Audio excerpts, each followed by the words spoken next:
Hey guys, welcome back. This is part 2 of the water pump replacement on the F-150. The part's going to be in pretty soon here, so I'm just going to go ahead and remove that old metal pipe out of the truck because I'm going to be replacing it, and then we'll get to throwing the new piece back in.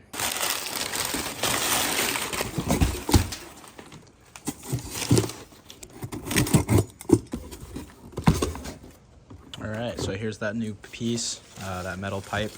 Has the O-ring pre-installed on it, as well as some of the hoses, which is awesome.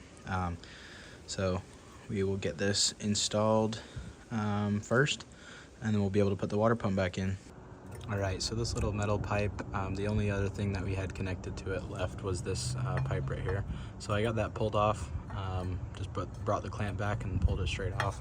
And now it's totally free to bring out. So this pipe has one connection down into the water pump. It has 2 connections up here, one small one, one big one, and then 2 connections over here, one small one, one big one. So once you take all of those hoses off, you can basically just wiggle it down and out. You kind of need to rotate it a little bit, and then it'll pull out. So this is that metal pipe that I had ordered. The bottom of it actually broke off in the old water pump, so that's why we're not able to reuse it. Alright, so here's the old one compared to the new one. So you just match it up, make sure it looks the same, and which mine does. But mine also does have some hoses attached to it, which is nice. So we'll replace those as well. So you can see at the bottom right here, that one's a little bit longer, and that's because that portion broke off inside the water pump. And if we go ahead and just take a look at the old one, you can see right in there where it broke off, and you can see that seal in there as well. So definitely unusable there. That's why we had to order a new one. But we'll go ahead and get this piped up where it needs to be, and then we'll be able to put that water pump back in and slide this piece down into the water pump. Okay, so these smaller hoses, this one that's right here that we took off, and then that one that goes into the smaller ports, we're not going to replace those because you actually probably have to take the whole intake manifold off and everything to get back to where they hook onto. So we're just going to reuse those. They are working fine, but the part did come with some to replace them if you wanted to, at least the one I got. So we're going to just go ahead and rehook those ones back up. I am going to replace this one though, because this is short and simple right here. So and that one came with a new one, so we'll take this off and reconnect the new one.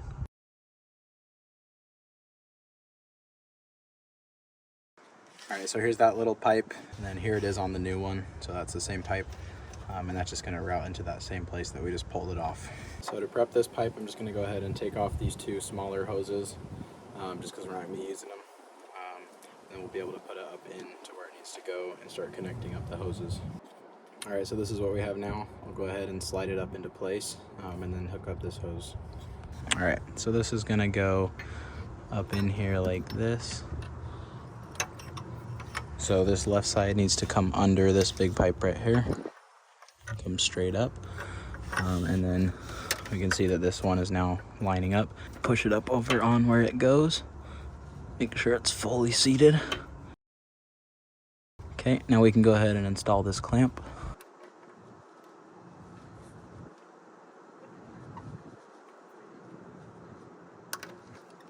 Alright, so this hose is now clamped on and good to go there.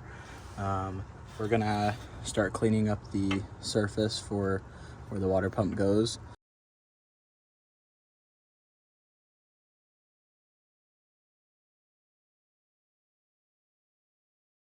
Alright, so we got that whole surface cleaned up pretty good, so there's no more gasket material on it, and everything scraped off. So it should be good to go to put our gasket back on. So here's the new gasket. Just make sure it's oriented the correct way. Alright, so here's our gasket for the water pump. We're not going to do any gasket sealer. I'm just going to put it up against there because I'd like to let the actual gasket do the work that it's supposed to. So the bolts actually hold it up pretty well. These studs, you can just slide it over the studs and it holds it in place pretty well. So we'll get that pushed back as far as we can. And then we'll get the water pump and slide it on there. Alright, so we're gonna slide this water pump up into place.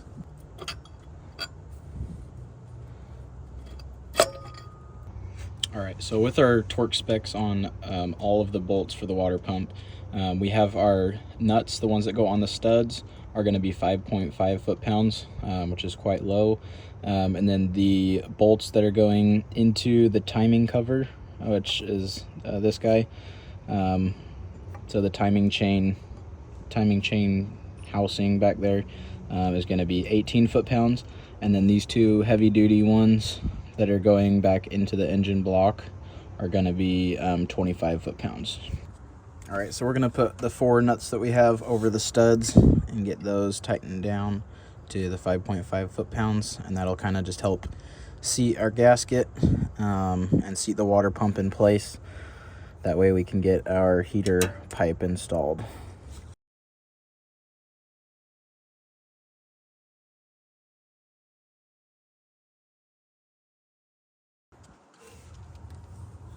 All right, so we're gonna go ahead and torque these all down to 5.5 foot-pounds.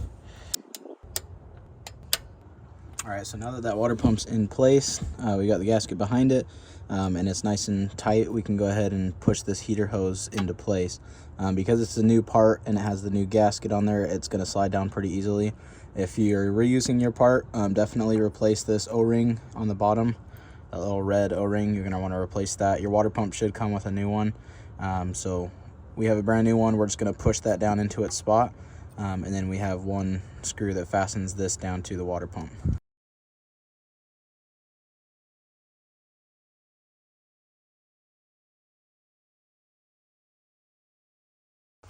All right, so this is what it looks like. So we've got that pushed into there. We're gonna go ahead and tighten down this bolt right here.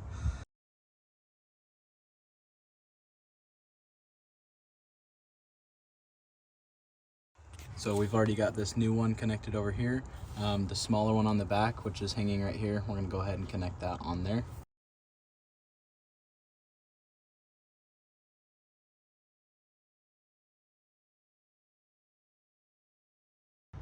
All right, so I got that one installed on the right side, smaller pipe.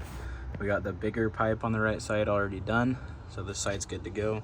The side that comes up on the left, we have the big and small pipe to do. So the big one's right here, which has our flush kit installed on. So the smaller one is just hanging down behind it. So we'll grab that, put it on the small one, put the clamp on, and then put this bigger one on the front.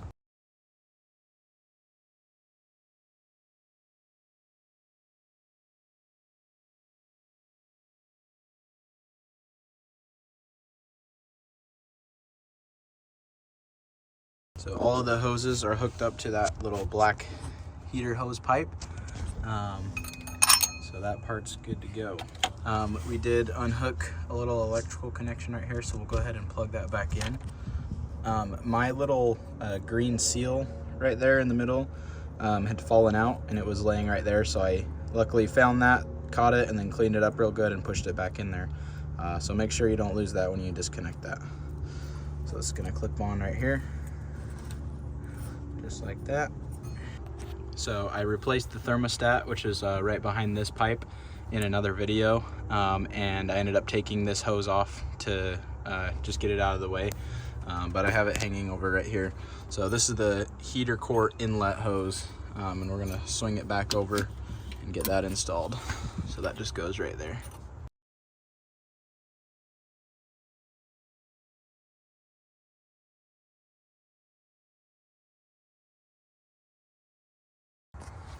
So right here, the little vacuum line that we took off, I'm gonna go ahead and reinstall that.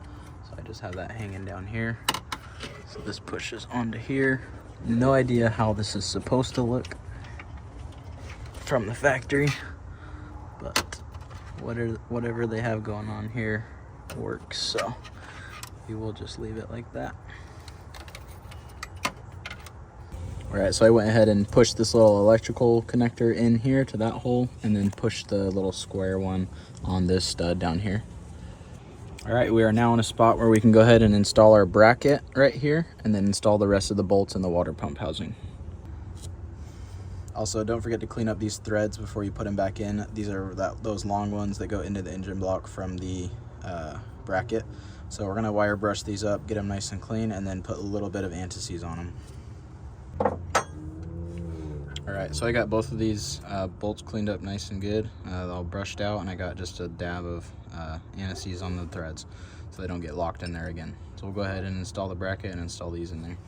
All right, so this one with the little nut built into the threads, or it has the stud sticking out the end. This one's gonna go in the top part right here, the top part of where the bracket mounts on. And this is where the bottom of the bracket is.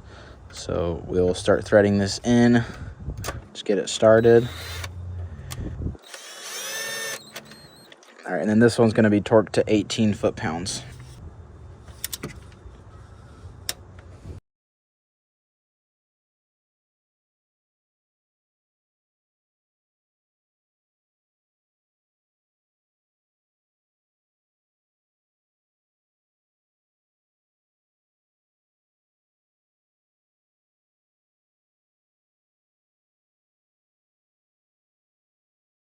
All right, so that bracket's good to go. Both of these bolts are torqued to 19. Both of these nuts are torqued to 5.5 foot-pounds. And then you have 4 left over, 3 small ones, 1 long one. The long one is gonna go in here, right next to this where the bracket is. The other 3 are just gonna go in the leftover holes, and all 3 of these are the same.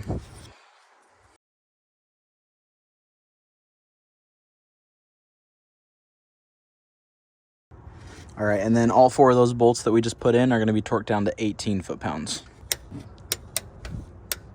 All right, so the water pump's totally torqued down and ready to go. So the next step is gonna be putting that power steering pump pulley back on. We'll go ahead and get the reinstaller tool for it, and we'll get that pulley pushed back on. All right, so our power steering pump is a little bit greasy. So I'm just gonna go ahead and degrease it really good and get it washed up.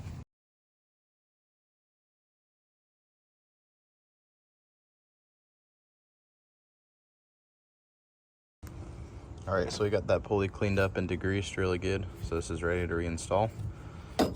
So it's gonna go on with this little side on the front, and basically we will line it up as good as possible, and then we'll thread our little tool into the front, and then we can use the tool to start pushing it back. We can screw our tool in. So just thread this in until it seats at the bottom.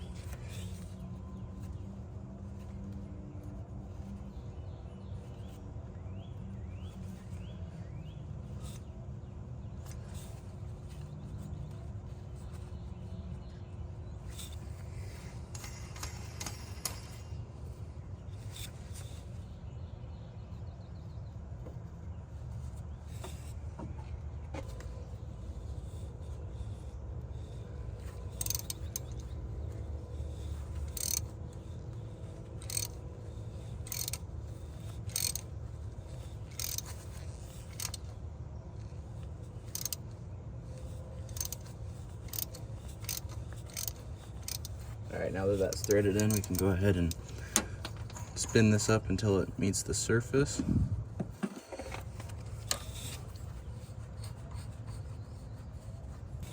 All right, now we can go ahead and start turning this bolt and pushing it back. All right, so we'll get a ratchet on the end, and then a crescent wrench on this one.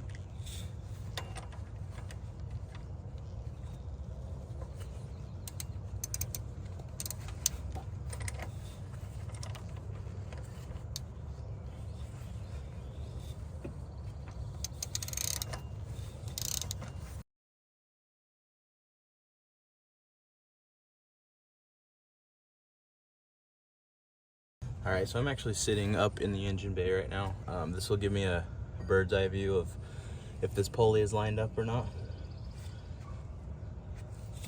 So we've got a little bit more to go. All right, we're getting really close. I'm just trying to line up with my eyes just the edge of the pulley, make sure the edge of the other pulley lines up as well.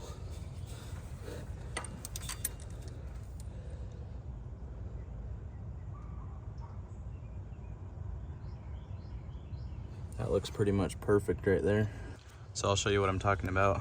Basically what I'm doing.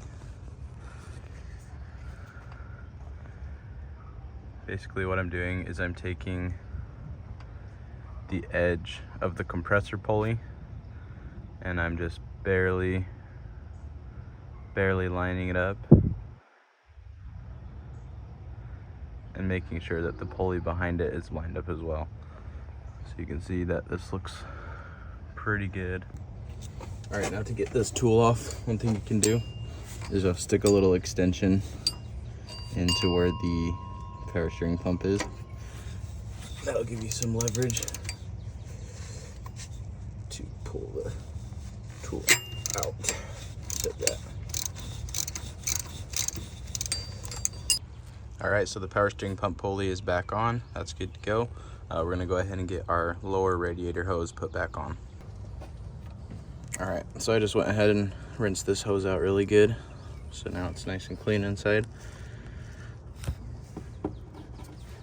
So 3 connections on this hose, one going to the water pump itself, one going to the lower radiator portion, and then one going to the overflow right there.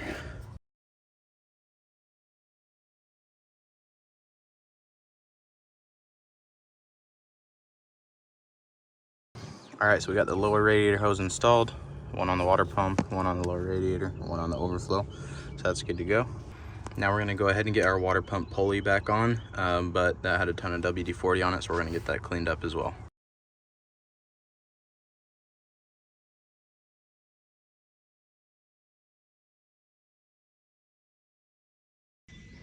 All right, so we got that part cleaned up really good. I just used engine degreaser to get rid of all that WD-40. So it's nice and clean and should be able to install it now. All right, so we're gonna line up these holes best we can and then get these bolts just started by hand.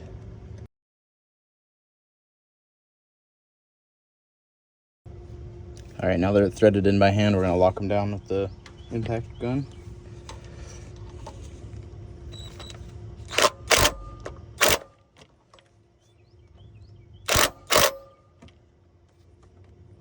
Don't go crazy on them, obviously, because you don't want to strip out your threads.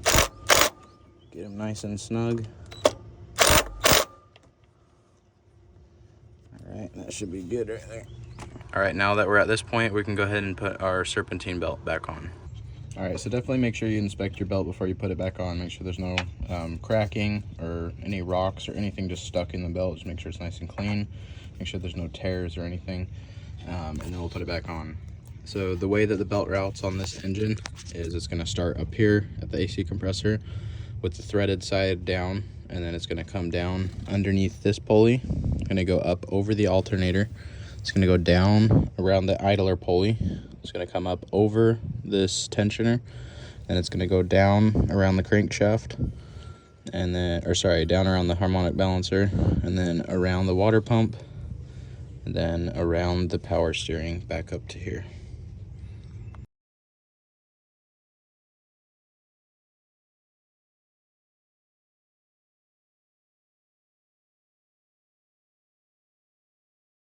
So basically I'm going to take it off the alternator, route it underneath here like it should be, and then as we pull our tensioner, it'll give me enough clearance to put it over the alternator.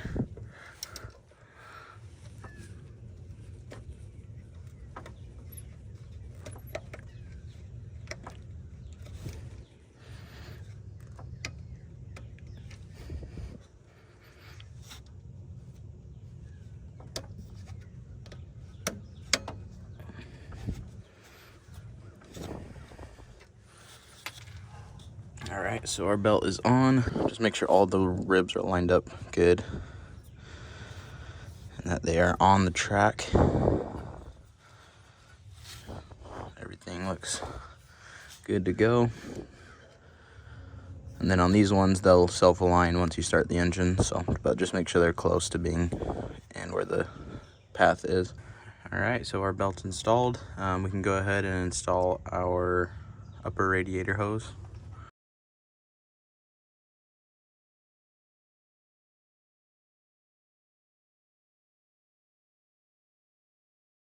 And so now that we have the upper radiator hose installed, we can go ahead and start filling it up with coolant.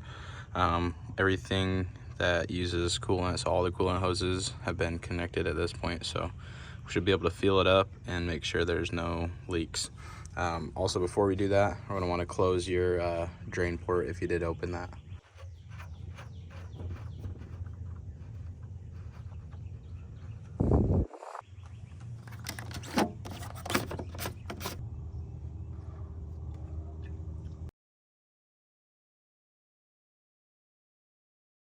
All right, so we've got the coolant filled up to the full line right here. It took about 2.5 to 3 gallons of coolant to get it up to there. One thing you can do to help kind of relieve any air bubbles is just kind of squeeze these bigger hoses a little bit. Just pinch any of the bubbles out. Right up here as well. You can hear it rushing through there. Obviously, we're going to want to start it up and get that water or that coolant flowing through the system to kind of push any air bubbles out, and then we'll add more if we need to. So we're gonna now go ahead and get the fan clutch installed, the fan shroud, and get that tightened up right there. And then all we have left is just the intake part and the big plastic piece right here, and then we're done. All right, so we got this down in here. We're gonna go ahead and get this fan threaded on and just get it hand tight for now, and then we'll wrench it down.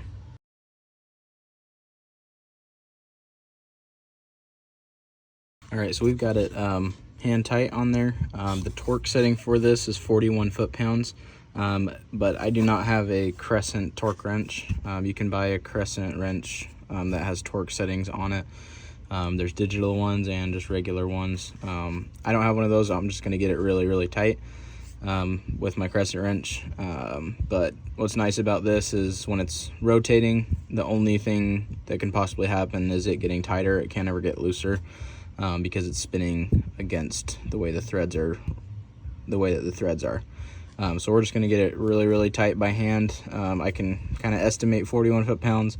But if you do have a Crescent wrench that can do foot-pounds, then definitely use that, and you'll set those to 41 foot-pounds.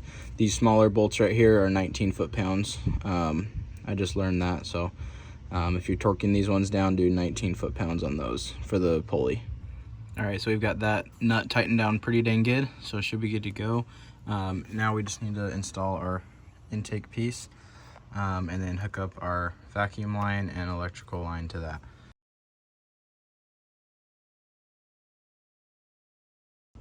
All right, our intake is back on, and we have our clip plugged in right here, the black hose put into right there.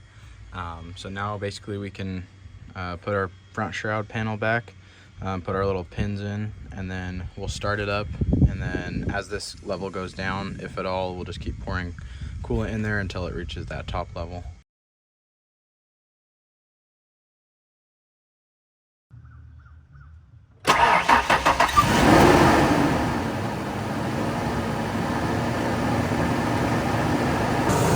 All right, so she's running. Doesn't look like there's any leaks anywhere.